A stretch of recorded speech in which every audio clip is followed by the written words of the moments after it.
Pendakian terakhir ke Rinjani, gerbang menuju dunia tak kasat mata. Langit Lombok tampak cerah ketika rombongan 7 orang dari komunitas pendaki asal Bandung tiba di base camp Sembalun.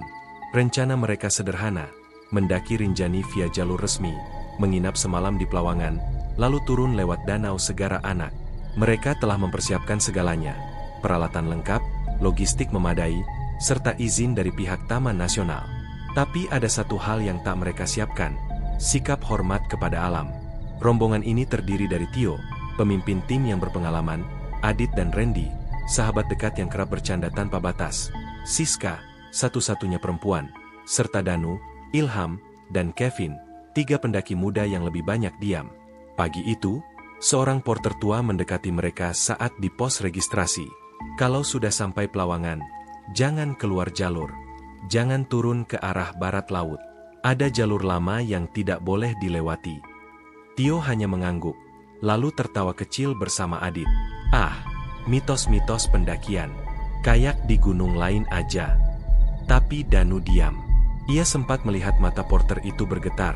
Ada rasa takut yang tak bisa dijelaskan. Seolah kata-katanya bukan nasihat, tapi peringatan serius. Pendakian hari pertama berjalan normal. Langit cerah. Angin berhembus pelan. Flora khas Rinjani seperti Edelweiss mulai bermunculan ketika mereka tiba di Bukit Penyesalan. Namun, saat mendekati Plawangan, cuaca berubah drastis. Kabut turun. Langit menghitam. Jam menunjukkan pukul 14, tapi suasana seperti menjelang malam. Tenang aja, ini biasa, kata Tio sambil membuka peta digital di handphone. Tapi anehnya, GPS mereka tidak menunjukkan lokasi. Semua perangkat digital seperti kehilangan sinyal. Saat mereka hendak mendirikan tenda, Randy berjalan sendirian ke arah hutan kecil di belakang tebing.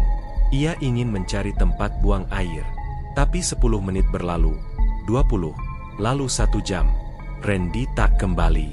Mereka mencarinya, memanggil-manggil, menyusuri jalur kecil, tapi nihil. Hingga matahari benar-benar tenggelam, tak ada jejak Randy.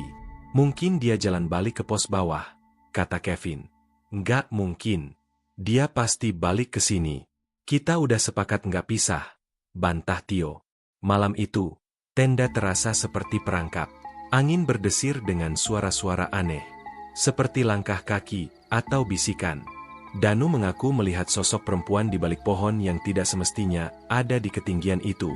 Rambutnya panjang, dan ia tidak menginjak tanah. Tapi ketika ia coba tunjukkan, sosok itu menghilang seperti kabut. Keesokan paginya, mereka melihat jejak kaki mengarah ke jalur barat laut, yang dilarang oleh porter tua. Tio bersikeras untuk mengikuti jejak itu. Mereka berpikir mungkin Randy tersesat ke sana. Tio, Adit, Ilham, dan Danu memutuskan menyusuri jalur itu. Siska dan Kevin tinggal di tenda sebagai titik aman. Jalur itu aneh. Tidak ada di peta. Tapi seperti pernah dilalui. Seperti jalur tua yang ditinggalkan. Hingga mereka menemukan sebuah gapura batu, setengah tertutup akar dan semak. Di atasnya, terukir aksara kuno yang samar-samar berarti, siapa yang masuk, tak boleh pulang sebelum memberi gantinya. Saat mereka melangkah masuk, alam berubah. Tidak ada lagi suara burung, tidak ada angin, hanya diam. Dan ketika mereka menoleh, gapura itu menghilang.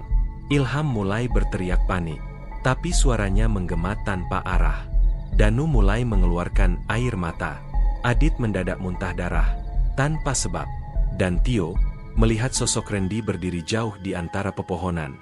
Mereka mengejar Randy, tapi makin dikejar, tubuhnya makin jauh.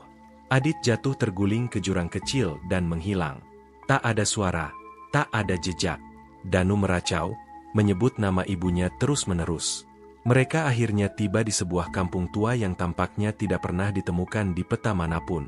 Rumah-rumah dari kayu usang berdiri berjajar, tapi tak ada satupun penghuni. Hingga malam datang, dan rumah-rumah itu menyala dari dalam, oleh api biru. Dan dari balik pintu, muncullah wajah-wajah tanpa mata. Mereka bukan manusia, tapi juga bukan hantu. Tio mematung. Ia tak bisa bicara, tak bisa berpikir, hanya bisa melihat wajah-wajah itu. Makhluk berkulit pucat, tak bermata, tapi tersenyum. Mereka seperti menunggu. Di antara mereka, berdiri Randy, dengan wajah hampa dan kulit kehijauan. "Randy," lirih Tio. Tapi Randy tak menjawab. Ia hanya menunjuk ke dalam rumah besar di ujung kampung. Dari rumah itu keluar suara seperti orang mengaji, tapi tidak dalam bahasa Arab, lebih seperti mantra tua dalam bahasa yang tak dikenal. Danu, yang sejak tadi menangis, berlutut dan menutup telinganya. Tiba-tiba ia berteriak, "Ada yang masuk ke kepalaku." Suara itu masuk. "Mereka mau tubuhku." Tio menarik Danu berdiri, menyeretnya menjauh. Tapi Ilham justru mendekati rumah itu, seolah tertarik. Tio mengejar, tapi telat. Ilham masuk, dan pintu tertutup sendiri. Suara teriakan dari dalam rumah itu membuat darah Tio membeku. Danu menggigil, lalu pingsan. Tio berusaha membawa Danu lari, tapi tak ada jalan. Semua jalur kembali ke kampung itu. Seperti mereka berputar di tempat. Ia mencoba menandai pohon, tapi setiap kali melangkah 5 menit, ia akan kembali ke pohon yang sama. Malam terasa lebih panjang dari seharusnya. Jam tangannya mati. HP tidak menyala. Dan ketika ia duduk lemas, seorang nenek tiba-tiba muncul, berjalan pelan membawa lentera dari api biru. "Kalau kau ingin kembali, kau harus tinggalkan 1, atau 2, atau semua." "Apa maksudmu?" tanya Tio putus asa. "Tempat ini tidak suka dilewati. Tapi jika sudah masuk, kau hanya bisa keluar dengan mengganti dirimu sendiri." Nenek itu lalu menghilang dalam kabut. Dan ketika kabut itu memudar, Danu tak ada di samping Tio.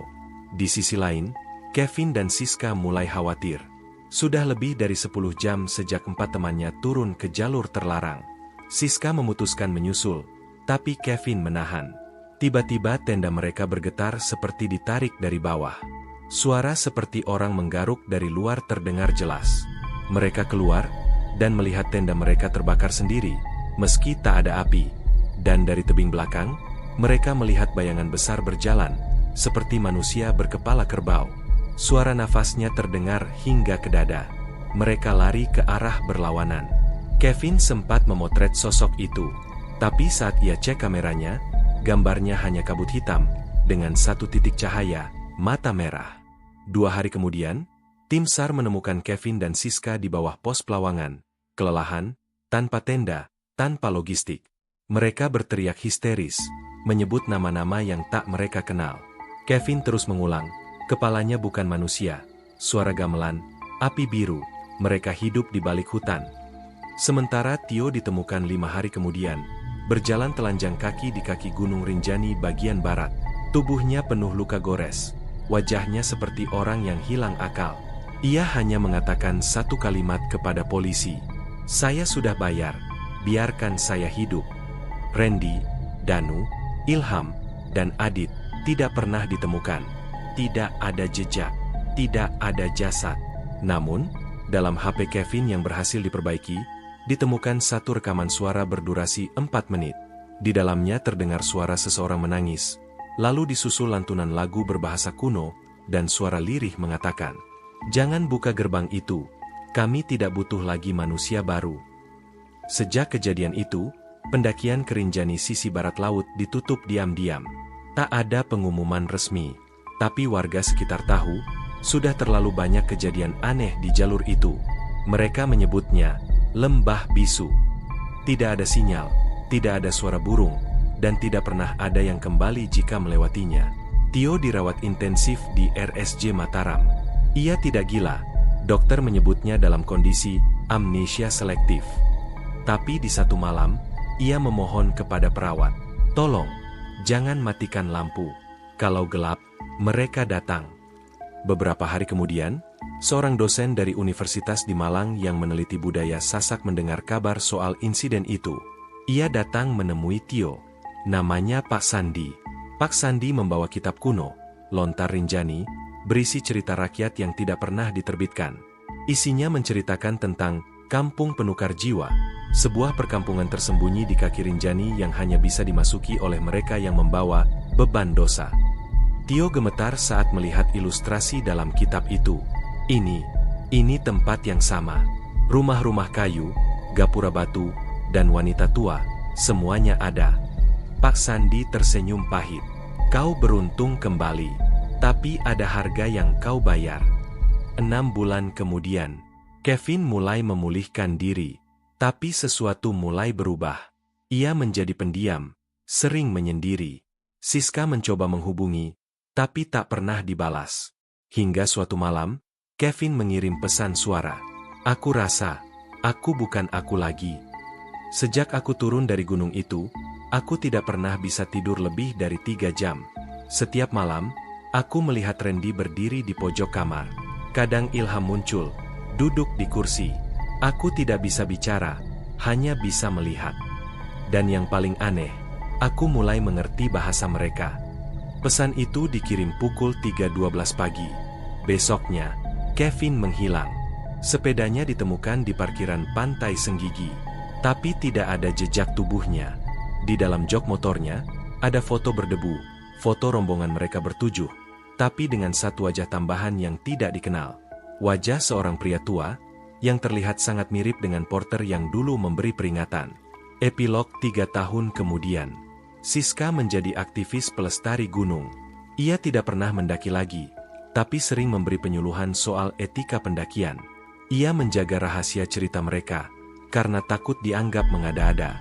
Namun, di tahun 2025, seorang vlogger YouTube lokal mengunggah video viral, menemukan kampung gaib di Rinjani bukan jalur resmi. Di dalam video itu, terdengar suara gamelan, lalu tawa anak kecil. Gambar menjadi buram. Tapi di frame terakhir, terlihat sekilas seorang pria berdiri di depan gapura batu tua. Wajahnya adalah Kevin.